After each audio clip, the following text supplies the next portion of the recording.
Hello friends, अगर आप अपने गार्डन को बालकोनी को हरा भरा देखना चाहते हो तो ये वीडियो आपकी काम की होने वाली, क्योंकि इधर मैंने बहुत सारे प्लांट्स की कटिंग लगाई थी जिसका कि मुझे ज़बरदस्त अपडेट मिला। वही सारी चीज़ें मैं विद अपडेट सब चीज़ यहाँ पर शेयर करूँगी, तो ये वीडियो बिल्कुल भी स्किप मत करना, बहुत काम की होने वाली है आपके लिए अगर आपको पौधे का शौक़ है और अपने गार्डन को हरा भरा देखना चाहते हो तो चलो फ्रेंड्स देखते हैं ऐसे कौन कौन से पौधे मैंने लगाया और इसकी अपडेट भी साथ साथ दिखाती जाऊँगी। सारी चीज़ें, केयर टिप्स, प्रोपगेशन, सब चीज़ आपको डिटेल्स में बताऊंगी। तो hello friends, this is Shaheen, welcome back to my channel Shaheen wife's. कैसे हो सभी? उम्मीद करती हूँ सब खुश होंगे, मज़े में होंगे और अपने अपने कामों में बिजी होंगे।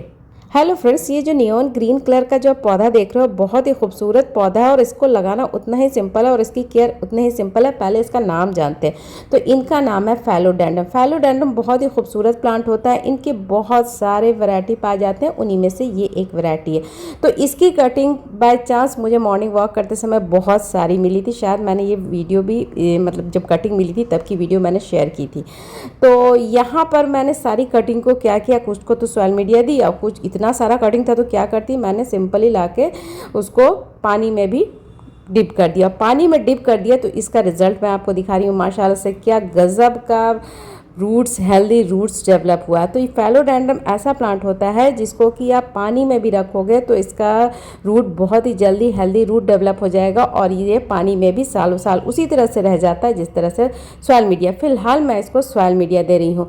तो ये जो प्लांट मैं लगाने जा रही हूँ, सबसे पहले इसकी मीडिया की बात करती हूँ। इसको मैंने प्लेन गार्डन सॉइल लिया क्योंकि फेलोडेंड्रम ऐसा प्लांट होता है जो काफ़ी हार्डी होता है, तो प्लेन गार्डन सॉइल में भी ये ईजिली लग जाएगा। एक जब फर्स्ट मैं जब लगाई थी तो इसको 4 का रेशियो रखी थी जिसमें गार्डन सॉइल, सैंड, कंपोस्ट और कोकोपीट। फिर मैंने बहुत सारे प्लांट लगाए और इतना सारा प्लांट लगाने के लिए तो इतना सारा दिस दैट करना मेरे लिए पॉसिबल नहीं था, तो मैं प्लेन गार्डन सॉइल में ही लगाई थी। तो सबका अपडेट मुझे वैसे ही मिला जितना कि 4 के रेशियो रखी थी। तो फिर मैंने इसको फिर प्लेन गार्डन सॉइल में ही लगाना शुरू कर दिया। तो ये मैं अपने लिए नहीं बना रही हूँ, किसी और के लिए बना रही हूँ। तो यहाँ मैंने सॉइल मीडिया लिया है, प्लेन गार्डन सॉइल। अब चलो इसकी केयर बताती हूँ। इसकी केयर कोई नहीं करनी होती है, बस इतना है कि लोकेशन इसके लिए मैटर करता है कि इसको आपने रखा कहाँ है। तो इसको तपती धूप में मत रखना, बस ऐसी जगह पे रखना जहाँ पे आधा घंटे की भी धूप इसको मिल जाती है ना तो काफ़ी होता है इसके लिए। तो आपके बैल्कोनी में धूप नहीं आती तो ये प्लांट आपके लिए परफेक्ट है। ये विदाउट धूप भी बहुत अच्छी तरीके से ग्रो करता है, खिला खिला सा रहता है। और इसकी वाटरिंग तो तभी करती हूँ जब टॉप लेयर जब ड्राई सा रहता है। तो ये प्लांट ऐसा प्लांट है जो इजीली कटिंग से लग जाता है। अगर आपके पास सॉइल मीडिया भी नहीं है, मतलब गार्डन सॉइल भी नहीं है, तो आप इसको पानी में ही ग्रो करोगे तो पानी में भी सालों साल रह जाएगा। और बाकी फर्टिलाइज़र की बिल्कुल भी नीड नहीं होती है। आप बस इसको टाइम टू टाइम वाटरिंग करो, बस इसका इतना ही नीड है, बाकी कोई नीड है। तो इसको आप कटिंग से लगा लेना अगर आपको कटिंग मिलती है तो, या फिर एक बार बाय कर लो फिर कटिंग से ले लेके बहुत सारे पौधे तैयार करते रहो। और ये है दूसरा खूबसूरत प्लांट जो एकदम मखमली एहसास देगा और इस खूबसूरत से प्लांट का नाम है वेंडिलैंडे। ये सिंगोनियम की ही एक बहुत ही प्यारी सी वैरायटी होती है जिसके पत्ते को जब आप टच करोगे तो बहुत वेलवेट सा आपको महसूस होगा। बहुत ही खूबसूरत वैरायटी है, बहुत ही प्यारा लगता है। इसको भी कटिंग से आप इजी वे में, इजी मेथड में लगा सकते हो। बहुत ही खूबसूरत सिंगोनियम की बहुत सारी फ्रेंड्स वैरायटी पाई जाती है, उनमें से ये एक प्यारी सी वैरायटी है और सारी ही वैरायटी इजी टू ग्रो है। और आपको मैं यहाँ पे कटिंग दिखा रही हूँ। कटिंग में देखो ऑलरेडी कितने सारे एरियल रूट निकल के आए हुए हैं। तो सिंगोनियम की जो भी वैरायटी होती है उसमें एरियल रूट निकल के आता है, उसके थ्रू आप इजीली कटिंग से ग्रो कर सकते हो। तो यहाँ पर मैं इसको कटिंग से ग्रो कर रही हूँ, तो मैं आपको सामने से कटिंग करते हुए और ग्रो करते हुए दिखा रही हूँ। तो यहाँ पर मैंने लिया है 4 का ratio garden soil, sand, compost और कोकोपीट। और नीचे मैं आपके पास अगर एलोवेरा जेल है तो वो लगा देना। मेरे पास रूटिंग हार्मोन है तो मैं उसको रूटिंग हार्मोन में टच करके फिर इसको सिंपली इंसर्ट कर दूंगी। फिर मैं कुछ दिन के बाद आपको दिखाऊंगी इसका अपडेट कि मेरा पूरा पॉट भर गया। बहुत ही जल्दी ग्रो करता है। आपको छोटी सी, ये तो मेरा कटिंग बड़ा है, अगर आपको इससे भी छोटा कटिंग मिलता है और उसमें एरियल रूट निकल के आया हुआ है तो बस आप इसको इंसर्ट कर देना। उसी तरह से ये ग्रो होता है जिस तरह से आपका मनी प्लांट ग्रो होता है, दोनों का सेम ग्रो होने का कंडीशन है। तो ये बहुत ही खूबसूरत प्लांट है जिसको कि आप इजीली कटिंग से ग्रो कर सकते हो। और दूसरा इसकी केयर आती है, तो केयर कोई नहीं करनी होती। इसको भी आप ऐसे जगह पे रखना जहाँ पे सुबह की आधा घंटे की भी धूप मिल जाए, इसके लिए तो एनफ होती है। बहुत तेज़ धूप में इसको बस मत रखना। और वाटरिंग कैसा है कि जब टॉप लेयर जब ड्राई होता है तो ही पानी देती हूँ, बाकी इसकी कोई ज़्यादा केयर नहीं करनी होती है। तो इस तरह से सिंगोनियम की ये वाली वैरायटी जो कि काफ़ी महंगा आता है नर्सरी में, आप इजीली कटिंग से ग्रो कर सकते हो। जब आपको पता होगा कि हाँ फलाना प्लांट कटिंग से ग्रो हो सकता है, तो ही तो आप कटिंग लाओगे, तो ही तो आप अपने नेबर से मांगोगे। आप नेबर्स में जाके देखो, अगर उसके गार्डन में होगा तो छोटी सी कटिंग ले आओ। कटिंग लेने में कोई बुरी बात या शर्म की बात तो होती नहीं है। तो बस इसी तरह से आप कटिंग लो और अपने गार्डन को ग्रीनरी में भर दो। बहुत ही खूबसूरत खूबसूरत प्लांट है। और अब तो मानसून भी आ गया है, तो ये सारे की कटिंग बहुत ही जल्दी इजीली ग्रो हो जाती है। अब चलो दूसरा प्लांट देखते हैं जिसकी कटिंग बहुत इजी मेथड से लग जाता है, और ये है ड्रेसिना। ड्रेसिना की बहुत ही प्यारी सी वैरायटी है। इसकी कटिंग आप पेंसिल साइज़ कर लेना और इसको सिंपल गार्डन सॉइल में इंसर्ट कर देना, तो ये प्लांट इसी तरह से ग्रो होगा। बहुत ही खूबसूरत प्लांट होता है। इसको अगर बड़ा गमला दोगे तो इसमें मल्टीपल ब्रांचेस निकल के आएंगे। हालांकि मेरा जो पॉट है वो तो घर से निकले हुए वेस्ट मटेरियल, इस वजह से एक ही स्टेम निकल के आता है, और कुछ कुछ जो थोड़ा मैच्योर हो गया उसमें बहुत सारे स्टेम निकल के आ रहे हैं, मैंने देखा, मतलब घर से निकले हुए वेस्ट मटेरियल में। अगर मैं गमला देती, बड़ा गमला देती, तो ये बहुत ही अच्छा लुक देता है। अभी भी माशाल्लाह से बहुत ही खूबसूरत है, लेकिन मैंने इसको घर से निकले हुए वेस्ट मटेरियल में लगाया है।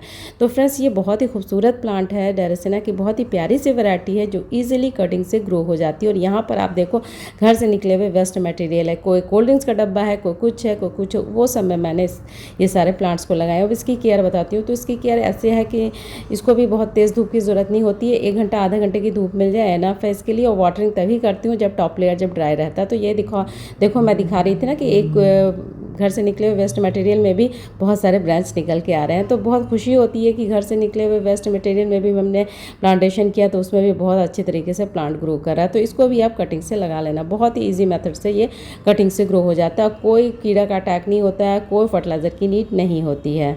और वाटरिंग भी तभी करती हूँ जब टॉप लेयर एकदम से ड्राई होता है, तो वाटरिंग कर देती हूँ। बाकी इसकी कोई केयर नहीं होती। हाँ, कभी कभी गर्मी में मैं इसकी शॉवरिंग भी कर देती हूँ। जब बहुत ज़्यादा गर्मी रहता है तो बीच बीच में शॉवरिंग करना हर पौधे के लिए बहुत ज़रूरी होता है। शॉवरिंग से प्लांट खुश हो जाते हैं, उनमें अलग से चमक सी आ जाती है। तो अभी तो खैर बारिश का मौसम, अभी तो कोई ज़रूरत नहीं, लेकिन गर्मी में हर प्लांट को अच्छी तरीके से शॉवरिंग भी करें। और ये है बहुत ही खूबसूरत प्लांट। इनको भी आप कटिंग से भी लगा सकते हो। इवन ये एक छोटे से लीव से भी हो जाता है। और इस खूबसूरत से प्लांट का नाम है पत्थर चट्टा। बहुत ही हार्डी प्लांट है फ्रेंड्स। और ये बड़े गमले में दोगे तो ये बहुत ही अच्छा बड़ा सा हो जाता है। चूँकि मेरा गमला ही छोटा सा है, चूँकि मैं छोटे छोटे गमले में इसलिए लगाती हूँ क्योंकि मेरा जो गार्डन एरिया है, जो बैल्कोनी है, वो बहुत छोटा सा है, तो स्पेस ज़्यादा नहीं है। तो आपके गार्डन में, आपके बैल्कोनी में स्पेस नहीं है ज़्यादा, तो ये सारे आप पौधे लगाओ। ये सारे पौधे बिल्कुल भी स्पेस नहीं लेंगे। और आप देख ही रहे हो कि गमले का साइज़ कितना है। उसमें देखो छोटे छोटे से 2 प्लांट निकल के आए, वो पता है वो लीफ से ही ग्रो हुए हैं। तो ये प्लांट ऐसा प्लांट है जो लीफ से ही ग्रो हो जाता है। और इसकी केयर बोलूँ तो केयर इतना ही है कि इसको भी धूप की ज़्यादा रिक्वायरमेंट नहीं होती है। बस आधा घंटे 1 घंटे की धूप इनफ होती है इसके लिए। और वाटरिंग का एकदम टॉप लेयर एकदम से ड्राई होता है तो ही वाटरिंग करती हूँ। बाकी इसका कोई फर्टिलाइज़र की नीड नहीं, कोई कीड़ा का अटैक नहीं। मैं वैसे प्लांट को अपने बैल्कोनी में ऐड करती हूँ जिसका कोई ज़्यादा तामझाम ना हो कि बार बार कीड़ा लग रहा हो और मुझे स्प्रे करने की ज़रूरत हो। तो ये सारे प्लांट जो मैं अभी बता रही हूँ फ्रेंड्स, और आगे जो भी बताऊँगी, सारे प्लांट्स एकदम ईजी टू केयर है, ईजी टू प्रोपगेशन है। ये तो एक सिंपल लीफ को आप हॉरिजेंटली रखोगे तो वहीं से ये नए नए प्लांट प्रोड्यूस करना शुरू कर देगा। ये प्लांट ऐसा प्लांट है, इसका नाम है पत्थर चट्टा। और दूसरा जो प्लांट बता रही हूँ वो भी बहुत ही खूबसूरत प्लांट है। इनको भी आप कटिंग से इजी वे में लगा सकते हो। उस खूबसूरत से प्लांट का नाम है ड्रेसिना। ड्रेसिना की बहुत सारी वैरायटी पाई जाती है और सारी की सारी वैरायटी का प्रोपगेशन आप इसी तरह से कटिंग से कर सकते हो। और इनका फ्रेंड ऐसा है कि इनको भी ज़्यादा कुछ नीड नहीं होती, इनकी केयर करनी नहीं होती। इनको आप प्लेन गार्डन सॉइल में भी लगाओगे तो इजी वे में लग जाएगा। और इनका वाटरिंग का ऐसा है कि जब टॉप लेयर एकदम से ड्राई हो तो आप इसको पानी दो। और लोकेशन का ऐसा है कि आपका प्लांट बहुत ज़्यादा मैच्योर हो गया तो इसको मैंने मई के धूप में भी बाहर छोड़ रखा है, तो मई में भी ये इसी तरह से हंसता मुस्कुराता सा रहेगा। तो इसका तो कोई तामझाम है ही नहीं। ड्रेसिना की सारी वैरायटी बहुत ही खूबसूरत और ईजी टू केयर होती है। और ये है दूसरा खूबसूरत प्लांट। इनको भी आप कटिंग से ईजीली लगा सकते हो। ये बहुत ही खूबसूरत और अट्रैक्टिव प्लांट है। इस खूबसूरत से अट्रैक्टिव प्लांट का नाम है सैटिन पोथो। जिस तरह से आप मनी प्लांट की केयर करते हो सेम टू सेम इसकी भी केयर होती है। इनको भी इजीली कटिंग से लगा सकते हो। एकदम इजी मेथड से ये ग्रो हो जाता है। और अभी तो मानसून है, अगर इसकी छोटी सी भी कटिंग आपको मिलती है तो आप ले आना और इसको अपने गमले में ग्रो कर देना। और इसके लिए जब गमला लो तो इसके लिए बहुत बड़ा गमला मत लेना, छोटे गमले में बहुत अच्छी तरह से ग्रो होता है और लुक भी बहुत अच्छा आता है। तो इसका भी केयर वैसे ही है कि इसको भी स्क्रॉचिंग धूप की ज़्यादा ज़रूरत नहीं होती है। आप ऐसे जगह पे रख सकते हो, अगर आपके बालकोनी में गार्डन में धूप नहीं आती है तो ये प्लांट आपके लिए परफेक्ट रहेगा। इसको हल्की हल्की सी धूप मिलते रहे तो बहुत अच्छी तरीके से खुश रहता है। वाटरिंग कैसा है कि जब टॉप लेयर जब ड्राई ड्राई होता है तो ही पानी देती हूँ, बाकी इसकी कोई केयर नहीं करनी होती है। और दूसरा जो प्लांट है वो भी काफ़ी खूबसूरत प्लांट है, इनको भी आप कटिंग से लगा सकते हो। और इस खूबसूरत से प्लांट का नाम है अम्ब्रेला प्लांट। बहुत ही खूबसूरत लुक देता है, एक छतरी की तरह इसका जो पत्ते का जो बनावट है वो छतरी की तरह है, इस वजह से इनको अम्ब्रेला प्लांट कहते हैं। बहुत ही खूबसूरत लुक देता है और इनकी केयर भी वैसे ही है कि इनको भी बहुत स्कॉचिंग धूप की ज़रूरत नहीं होती है। सुबह के 1 आध घंटे की धूप आ जाए तो बहुत ही अच्छी तरीके से ग्रो करता है। और वाटरिंग कैसा है कि टॉप लेयर एकदम से ड्राई हो तो पानी दो, बीच बीच में प्रूनिंग करोगे, जितना ही प्रूनिंग करोगे तो उतना ही ज़्यादा मल्टीपल ब्रांचेस निकल के आएंगे, उतना ही आपका प्लांट हेल्दी दिखेगा, उतना ही प्लांट आपका खूबसूरत दिखेगा। तो ये प्लांट भी बहुत ही खूबसूरत होता है, ईजी टू केयर होता है। ये इसकी कटिंग हालांकि मिलना थोड़ा सा मुश्किल होता है क्योंकि ये थोड़ा सा कॉस्टली आता है। तो अगर आपको छोटी सी कटिंग मिल जाए तो आप ले लेना, नहीं तो आप नर्सरी से एक बार बाय कर लो, फिर उससे कटिंग ले लेके बहुत सारे पौधे तैयार करते रहना। तो फ्रेंड्स इस तरह से ऐसे और भी बहुत सारे पौधे हैं जो ईजिली कटिंग से लग जाते हैं और उनकी कोई मेंटेनेंस भी नहीं करनी होती है। तो अभी मानसून का वेदर आ चुका है, ऑलमोस्ट हर स्टेट में बारिश हो रही है, तो इस बारिश के पानी का फ़ायदा उठाओ क्योंकि बारिश के पानी में प्लांट बहुत अच्छी तरीके से ग्रो करते हैं। आप अभी जो भी प्लांट लगाओगे, डिफ़िकल्ट से डिफ़िकल्ट प्लांट लगाओगे तो बहुत ही जल्दी इसमें रूट डेवलप होते हैं। तो फ्रेंड्स इस तरह से अपने गार्डन को हरा भरा बनाओ और मुझे दो इजाज़त। कल फिर एक नए वीडियो नए टॉपिक के साथ मिलूंगी, तब तक के लिए अल्लाह हाफिज़, टेक केयर, सबका बहुत सारा ख्याल रखना, मुझे दुआओं में याद रखना। अगर मेरी वीडियो थोड़ी भी अच्छी लगे तो प्लीज़ लाइक किया करो, एक प्यारा सा कमेंट किया करो। फ्रेंड्स आपका जो कमेंट होता है मेरे लिए काफ़ी प्रीशियस होता है। ओके फ्रेंड्स, बाय, फाना बाय बाय, अल्लाह हाफिज़, take care, bye bye bye.